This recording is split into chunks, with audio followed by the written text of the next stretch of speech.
So we're in Rochdale. We were just due to have an interview with George Galloway. There's been a challenge there with that, but we're hoping to speak to him in a little while and interview him.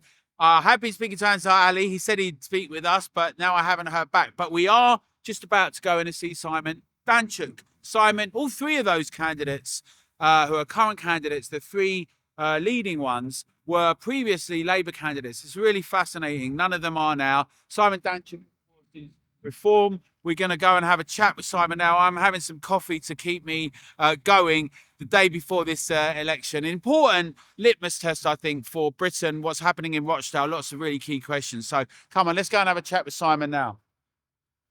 So Simon, thanks for taking time out in this election campaign of yours. It's been a busy time. I mean, I want to start off with it's being busy time, but it's scary time. You had some threats being made. Just tell us briefly what happened with that. A lot of people saw the video. I posted it. Disgusting video, but basically threatening you, right? Yeah, that's exactly right. It was a private message via Messenger on Facebook. They sent me a video. It was a guy who was being very abusive, saying he would like to put a bullet in my head, and also sending a message saying that he didn't mind what the consequences of that would be. So we reported it to the police. They've taken it very seriously after saying they made an arrest, and the guy's now been bailed, so hopefully he'll be prosecuted. Well, let's hope that that's not at all indicative of most people. I mean, I know you've been here for some time, you've got a history here, you know the people, you've been a constituent, and you've also been a representative in the past. Just tell us a little bit about what it's been like on the doors when you're talking to people. What's been the responses? What do you think is most of concern to people in Rochdale? Oh, I think generally people in Rochdale have been upset by the mainstream parties. So at a national level, they're not happy with the Conservatives because the economy's stagnating, and that has an adverse impact on the local economy here in Rochdale.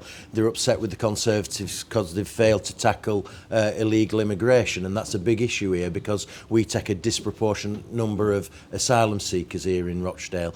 So that's a major concern on the doorstep. But then they feel let down by Labour because Labour run the local council, and it's the Labour council that's failed to protect the victims in the grooming scandal, and the local Labour council have really failed to stimulate the local economy. They're not doing enough to support local business, too many empty shops in the town centre and so on. So they feel like they've been let down by both Labour and Conservative. But then, just to complicate matters, we've had George Galloway come into the town just for the by-election.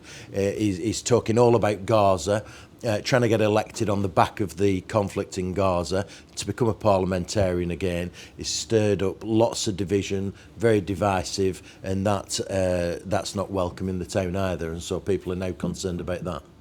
So, I mean, let's take some of those issues one by one. I mean, one of the questions of the cost of living currently, what we would say together, the cost of lockdowns have been a big impact on people, but certainly the question of the economy, what it means to people here. What are people saying about the cost of living and their situation, and what are you saying you would like to see happen around it? Well, the good news is that Reform has some pretty radical policies that would be very helpful to the people of Rochdale. So nationalising the energy companies, I think, would be welcome. Getting rid of all the net zero targets, I think, would help the economy nationally, and it'd help business prosper. But we're also proposing to take those earning £20,000 a year and less completely out of income tax. That's a great policy, really important to places like Rochdale, because many people don't earn great amounts of money in Rochdale. So, you know, they're solutions, practical solutions that Reform UK are putting forward. So just on the nationalisation question, because I think people might say, well, the ones that are younger might say that sounds like a great idea. It doesn't go out to other countries, like our infrastructure and things like that. But those that might remember some of the questions around nationalisation might say, how does that prevent things like inefficiency? How does it also prevent things we've seen in the private sector, like an obsession with DEI and ESG? How does nationalisation on its own, if it doesn't come with some other things, address that? In your Yeah, view? no, and I think it does. It has to be run along commercial lines. You have to have a commercial element to it. And we've had inefficiencies in the private sector, I readily accept that. But it has to be run efficiently. You're absolutely right. There has to be a commercial dimension to how these new entities will be run. I think for a lot of people outside of Rochdale, they may hear the name Rochdale and immediately, you mentioned grooming gangs and all that, a lot of people will think about that.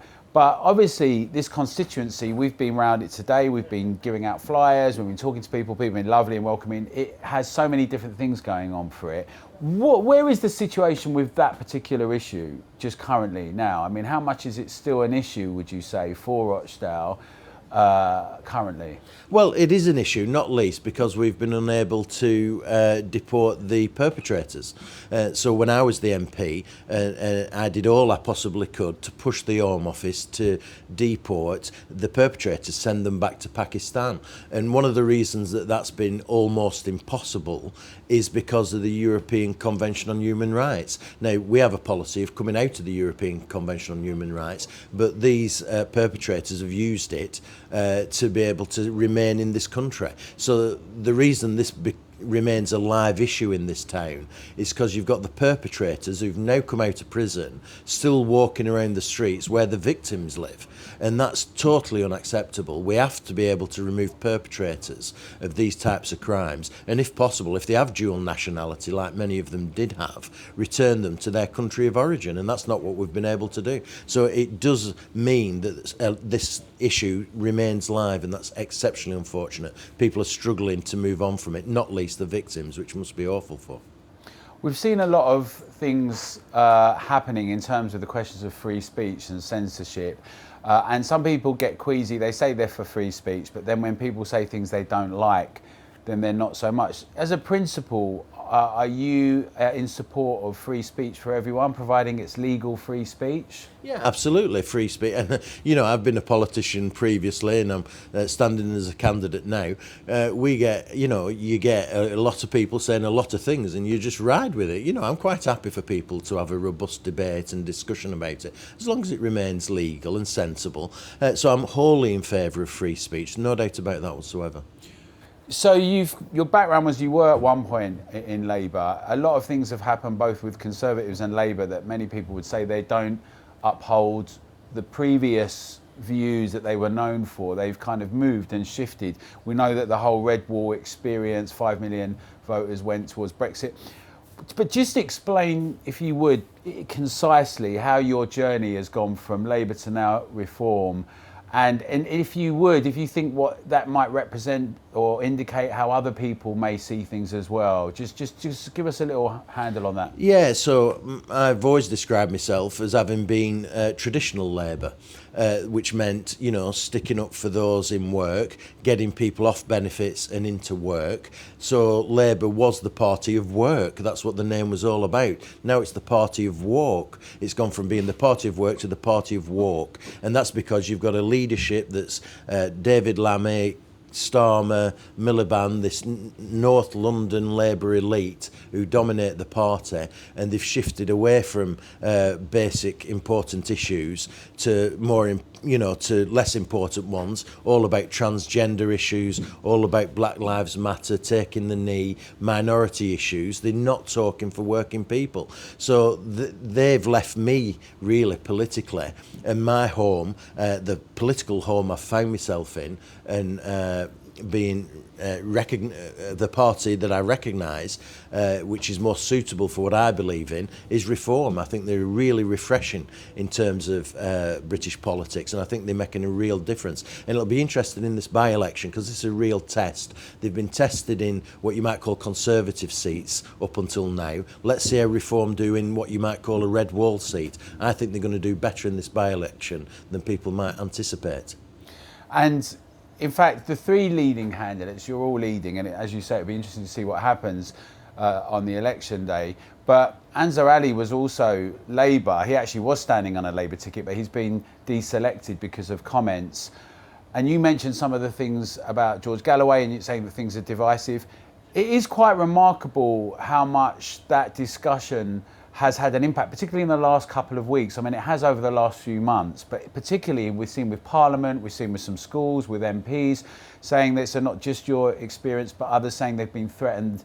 But on the ground here, aside from that incident you described, you say people in Rochdale, where do you think people are generally? What are their biggest concerns? Is that question of Gaza and that situation front and centre? Are there other reasons why that's sort of coming to the forefront? How do you see that? Yeah, I think that's a really interesting question. There is a small vocal minority that's being stirred up by Galloway, and let's not underestimate the negative impact it's having. So they refused to let me attend a hustings and speak at hustings so that Galloway had the show. That's something I've never seen in 35 years of doing politics in Britain, where not all the major candidates can speak. I've had death threats. There are other people who've been supporting me have had threats and threats of violence. I was talking to one senior councillor in Rochdale, and he said when he went out with his candidate, so he's not supporting me, but when he went in his candidate in particular areas of the town, young men were throwing stones at them. We've never seen anything like this before until Galloway arrives. So it's a small vocal minority chanting about Gaza, but it's really disturbed and disrupted this by-election.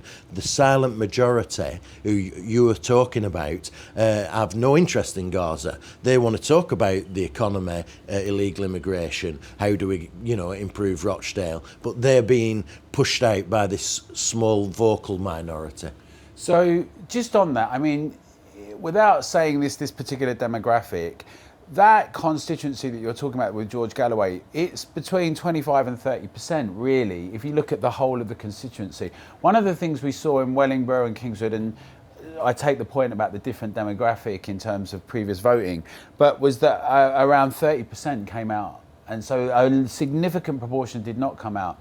How do you see that? Is that going to be different in Rochdale? Have you managed to get out to those other people? Is there a similar thing that people think, well, not much is going to change? Where's the temperature on that? There is a lot of despondency and disillusionment in British politics and in Rochdale politics, and so turnout will be crucial. If people don't want Galloway as their MP, and I truly believe the majority of Rochdalians don't, then they need to come and vote in this by-election. Whether they do come out and vote in this by-election or not, we will find out tomorrow. Well, it's really good to be talking to you, Simon. I mean, we're going around the constituency, we're talking to a lot of people. I must say, without being too stereotypical, the one thing I'll say about being here in Rochdale is how friendly everyone's been to us, right? They've been really friendly, polite. Sometimes you're a bit apprehensive. I'm like, well, do you know about this? We're encouraging people to vote. And they're like, oh, lovely, thanks very much. I'm sure I'm going to get accused of stereotyping there, but it's actually really refreshing to talk to people on the street. Not enough people in Westminster do that. I know that Keir Starmer said he preferred to be at Davos than Westminster. He doesn't like all that hullabaloo. But we think it's really important that we have these discussions out and we thrash them out. So thanks for talking to us, Simon. And we'll be looking forward to see what the results are like, and we'll be out, and you can continue to follow us. Make sure you watch what's going on, and we all want the public to have our voices heard together. And if you're in Rochdale in the constituency and you're not sure or whatever about what to do, put our questions to the candidates. Whoever answers them to your satisfaction, they're the ones you should vote for, and make your voice heard together.